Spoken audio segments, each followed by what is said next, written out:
Assalamualaikum warahmatullahi wabarakatuh. Halo sahabat penyuluh agama Islam dan pemirsa dimanapun Anda berada. Mudah-mudahan kita senantiasa dalam naungan Allah Subhanahu wa Ta'ala dan dalam keadaan sehat walafiat.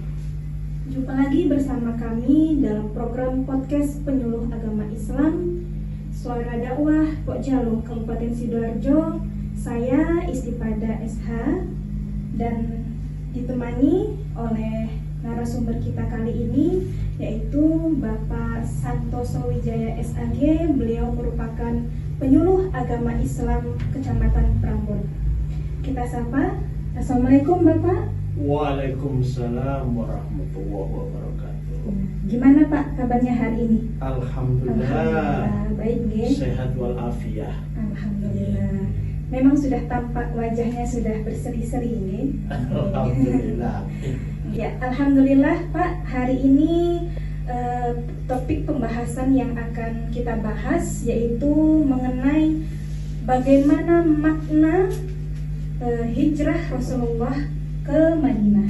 Okay? Kalau kita flashback ke belakang, dulu di awal-awal Rasulullah berdakwah di Mekah itu banyak sekali penolakan-penolakan atau tantangan yang beliau hadapi.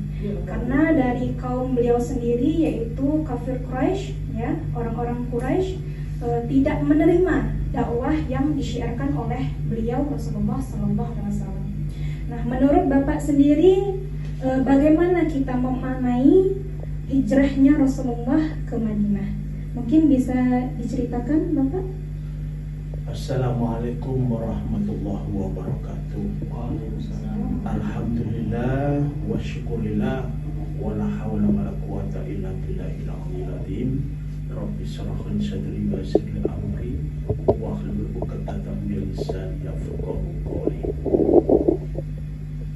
Alhamdulillah, sebagaimana yang telah ditanyakan mengenai hijrah beliau Rasulullah Muhammad SAW, kenapa hal ini terjadi?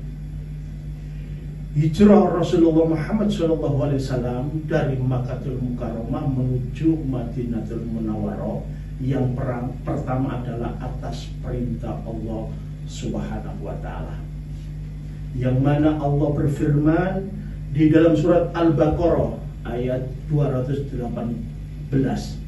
Bismillahirrahmanirrahim. Innalladzina amanu walladzina hajaru wajahadu fi sabilillah ulaika yarjuna rahmatallahi wallahu ghafurur rahim. Allah berfirman di dalam surat Al-Baqarah ayat 218 yang artinya sesungguhnya orang-orang yang beriman dan orang-orang yang berhijrah sekaligus jihad fisabilillah adalah mereka itu mengharap rahmat dari Allah Subhanahu wa Ta'ala. Yang terakhir ditutup wallahu ghafurur rahim. Allah Maha Pengampun lagi Maha Penyayang. Luar biasa hadirin pendengar yang dirahmati oleh Allah Subhanahu wa Ta'ala. Itu latar belakang yang menjadikan hijrah beliau Rasulullah Muhammad SAW yang pertama atas perintah Allah. Yang kedua, peristiwa hijrah beliau Rasulullah Muhammad SAW dikarenakan peningkatan tekanan daripada serangan orang kafir Quraisy yang tidak menghendaki beliau Rasulullah Muhammad SAW berdakwah di Makkahul Mukarramah. Saat itu hadirin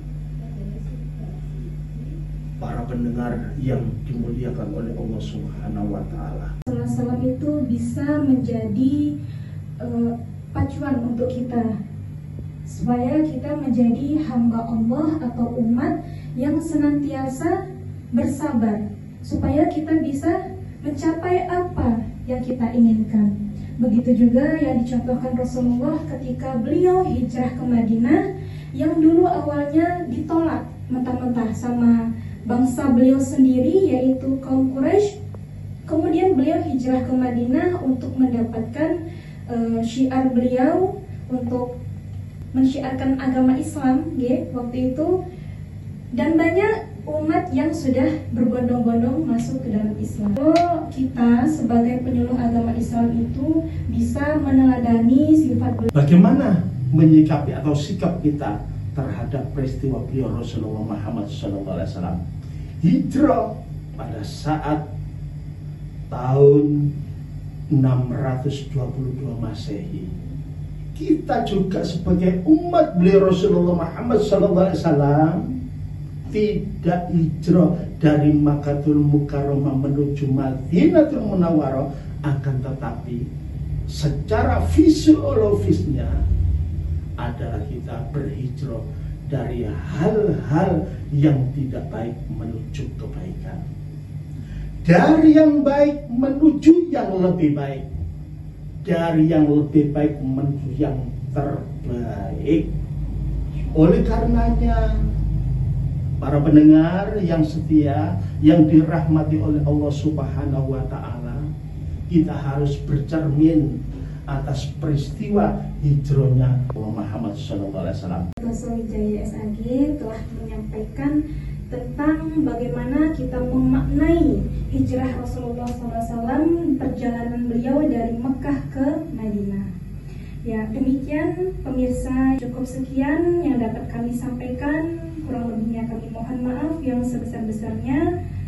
Kebenaran hanya milik Allah SWT dan kesalahan ada pada diri kami masing-masing. Kami akhiri, wassalamualaikum warahmatullahi wabarakatuh.